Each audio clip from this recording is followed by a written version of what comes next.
नमस्कार शेतकरी मित्रांनो, नवीन वर्षाच्या सुरुवातीलाच सरकारने रेशन दुकानामधील धान्य वाटप पद्धतीत मोठा बदल केला आहे. हा बदल जानेवारी 2026 पासून लागू झालेला आहे. तर यामध्ये ज्वारी बंद करण्यात आलेली आहे. आता रेशन दुकानातून ज्वारी तुम्हाला मिळणार नाही, फक्त गहू आणि तांदूळ दिला जाणार आहे. तर रेशन कार्डाचे प्रकार थोडक्यात बघूया. महाराष्ट्रात रेशन कार्डाचे 3 रंगाचे असतात. तर यामध्ये पिवळा कार्ड म्हणजेच BPL गरीब कुटुंब, केशरी कार्ड म्हणजे APL म्हणजेच मध्यम उत्पन्न असलेले शेतकरी आणि पांढरे कार्ड म्हणजे APL म्हणजे जास्त उत्पन्न असलेले शेतकरी. याशिवाय केंद्र सरकारच्या कायद्यानुसार अंत्योदय अन्न योजना अतिशय गरीब लोकांसाठी चालवली जाते आणि प्राधान्य कुटुंब योजना ही सामान्य गरीब कुटुंबासाठी चालवली जाते. तर नवीन धान्य वाटप यामध्ये काय बदल झाला आहे ते बघू. अंत्योदय योजना यामध्ये अतिशय गरीब कुटुंबांना प्रति कार्ड 35 किलो धान्य मिळते आणि नवीन वाटप हे जानेवारी 2026 पासून झाले आहे.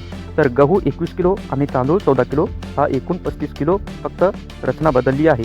तर अशा प्रकारे अंत्योदय योजनेमध्ये धान्य मिळत आहे. तर प्राधान्य कुटुंब योजनेमध्ये या योजनेत प्रत्येक सदस्याला 5 किलो धान्य मिळते. नवीन वाटप यामध्ये गहू 3 किलो आणि तांदूळ 2 किलो हे मिळत राहतात. तर पूर्वी 3 किलो तांदूळ प्लस 2 किलो गहू मिळायचे, आता 3 किलो गहू प्लस 2 किलो तांदूळ आताही सेमच आहे. तर हा बदल का करण्यात आला आहे ते बघू. सरकारकडून हा बदल पुढील कारणामुळे करण्यात आलेला आहे.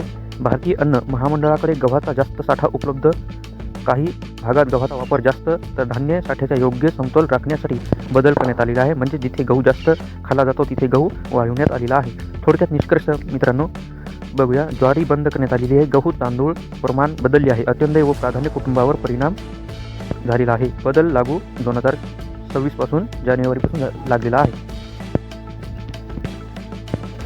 तर हा व्हिडिओ आवडला असेल तर आमच्या चॅनलला सबस्क्राईब करा. धन्यवाद.